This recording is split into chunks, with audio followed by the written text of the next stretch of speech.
Kita sering banget ya ngerasain hal-hal baik dalam hidup. Tapi pernah gak sih kita berhenti sejenak dan bener-bener mikirin semua itu asalnya dari mana? Pertanyaannya kelihatan simpel, tapi jawabannya ternyata dalam banget. Yuk kita telusuri bareng-bareng. Iya, pertanyaannya kan mendasar banget. Dari mana datangnya semua kebaikan? Bukan cuma yang gede-gede loh, kayak kesehatan atau rezeki, tapi juga hal-hal kecil. Momen-momen kayak rasa damai yang tiba-tiba muncul, atau senyuman tulus dari orang yang gak kita kenal. Nah, jawabannya mungkin lebih dekat dari yang kita bayangkan. Oke, dalam teologi Islam, jawaban untuk pertanyaan besar tadi itu terangkum dalam satu nama Tuhan yang sangat indah. Al-Bar, sang sumber segala kebaikan. Jadi, apa sih sebenarnya makna di balik nama yang powerful ini? Yuk, kita coba bedah intinya. Gampangnya gini, Al-Bar itu artinya sumber dari segala kebaikan.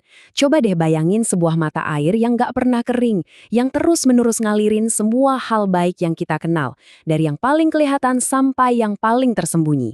Nah, inilah titik awal pemahaman kita. Nah, sumber rujukan kita ngebahas ini lebih dalam lagi. Jadi, kebaikan ini tuh bukan cuma konsep abstrak, tapi sesuatu yang aktif dan nyata.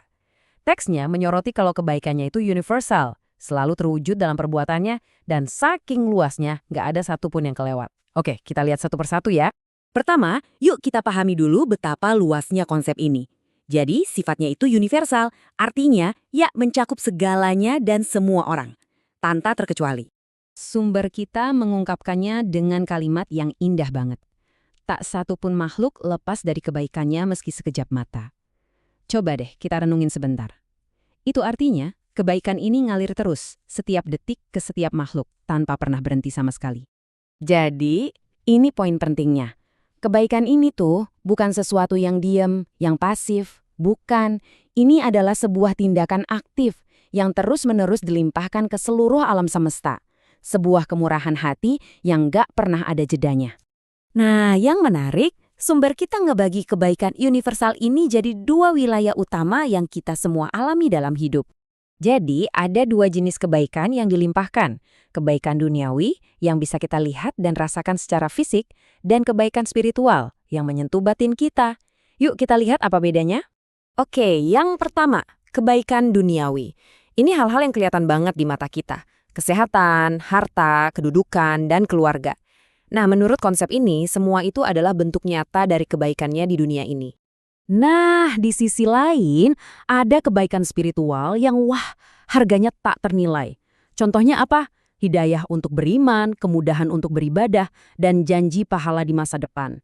Ini jenis kebaikan yang jauh melampaui materi dan langsung nyentuh ke jiwa. Sekarang, kita sampai pada wujud kebaikan yang mungkin paling menyentuh dan paling personal buat kita sebagai manusia. Sumber kami menyoroti hal ini, kesempatan untuk bertaubat.